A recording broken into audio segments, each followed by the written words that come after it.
It looks like the new Harry Potter series is diving even deeper into book canon, and fans are absolutely ecstatic. Warner Bros. Has revealed the first test footage of Arabella Stanton as Hermione, along with a flood of photos and videos from the set.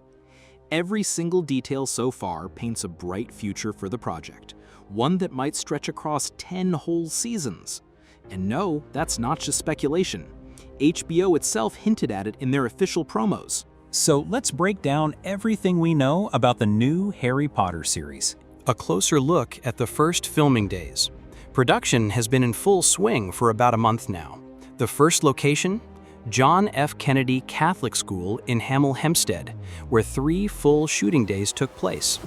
Considering that the first weeks focused on Harry's early life with Hagrid and the Dursleys, it's safe to assume this is the Muggle school Harry attended before Hogwarts. This is unusual. In the books, the school was only mentioned briefly. No name was ever given. All we knew was that Dudley studied there, with Harry and his gang of bullies, like Piers Polkiss. We only heard passing references to Harry's magical outbursts, ending up on the school roof without knowing how, his hair growing back overnight, or accidentally dyeing a teacher's wig blue. Now, for the first time, we'll actually see these moments on screen. And that's exciting, because one thing the films didn't fully explore was just how miserable Harry's early life was. Showing that in detail will make his arrival at Hogwarts feel even more like coming home. Returning iconic scenes. Filming also took place at the London Zoo, the setting for the famous snake scene. This time, however, Piers Polkiss will finally be included, just as in the books.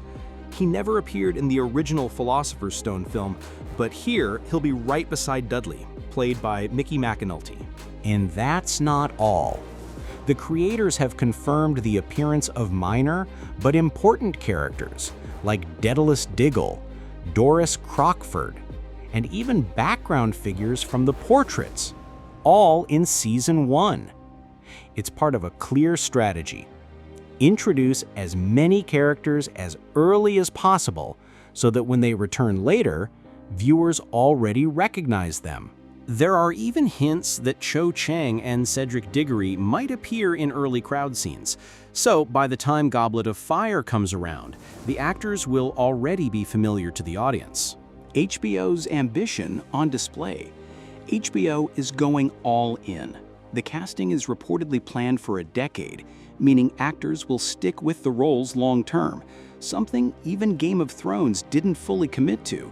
This shows just how much money and confidence HBO is pouring into the series. On-set photos of Dudley, Uncle Vernon, and Harry at the zoo scream late 80s Stranger Things style aesthetics, which actually makes sense. The books begin in 1991, unlike the films, which felt more modern day for the time. In the movies, we even saw mobile phones years before they existed in real life. The series, however, will lock itself strictly into the proper timeline, giving it that authentic early 90s feel with period-accurate clothing, hairstyles, and sets. A fresh visual style. Cinematographer Adriano Goldman has promised a new look for the series. While the films are beloved, they became known for their cold, grayish color palette, especially under David Yates. Hogwarts often looked dark, washed out, and gluey. In contrast, the new series will be vibrant, colorful, and dynamic, similar to the feel of Stranger Things. Practical sets will be emphasized wherever possible, with CGI used only when absolutely necessary. It's a bold change, but one that could make the wizarding world feel alive in a brand new way. How many seasons will there be? Originally, HBO announced 1 season per book, 7 in total, but more recent statements have hinted at a 10-year journey. And in a new Warner Bros. Promo, they directly referenced 10 seasons. This would make sense. Philosopher's Stone has only about 220 pages, while Goblet of Fire has over 600. Splitting longer books into 2 seasons, much like the films split Deathly Hallows, seems almost inevitable. Fans are already betting on which ones will get the 2-part treatment. Arabella Stanton as Hermione. We also got our first real look at Arabella Stanton in the role of Hermione. She even joined the audiobook re-recordings of the saga, giving fans an early taste of her performance.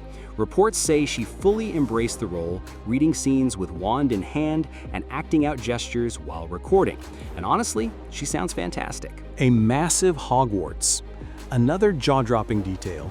The production has built an actual school on set, designed to host up to 600 child actors, with 150 enrolled year-round. That means hundreds of Hogwarts students will appear from the very start, finally giving the castle the bustling energy it always deserved.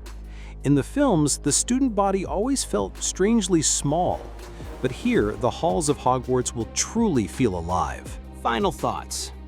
Of course, not every casting decision will please everyone, and debates are already raging online. But overall, everything we've seen so far suggests HBO is sparing no expense in making this the most faithful adaptation yet.